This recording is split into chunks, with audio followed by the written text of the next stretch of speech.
when the Queen smashes a bottle of Islay malt whisky against the hull of Britain's newest aircraft carrier. It will be a proud moment for the Royal Navy and for British engineering, because HMS Queen Elizabeth is the largest warship ever to be built in Britain. 10,000 people have helped construct her. She will be the flagship of the fleet.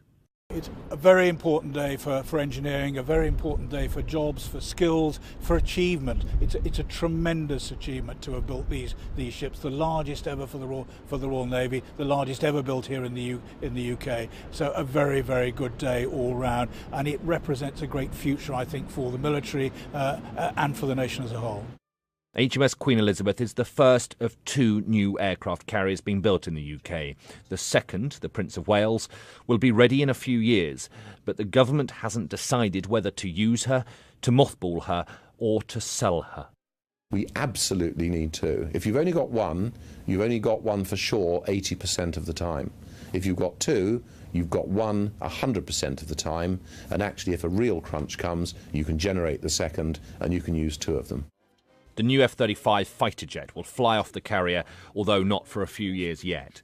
The Joint Strike Fighter, as it's known, can land vertically like its predecessor, the Harrier jump jet. It has been built in the United States and is expected to start flying off the carrier towards the end of the decade. That means, though, that to begin with, the carrier will be at sea with only helicopters on board, no jets. The UK's previous aircraft carriers, Illustrious and Ark Royal, were scrapped to save money as part of the security review in 2010, and that has left the Royal Navy without an aircraft carrier for a few years now, although whether by luck or by judgment, one hasn't really been needed.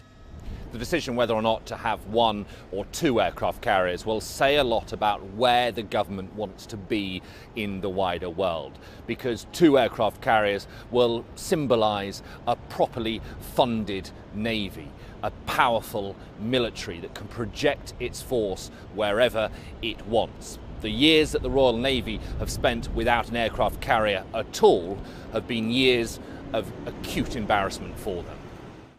Today is more symbolic than anything else, but it is a step towards repairing the Navy's depleted fleet.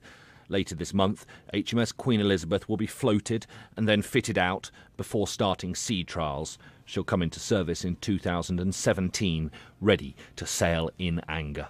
Alistair Bunkle, Sky News, the Ministry of Defence.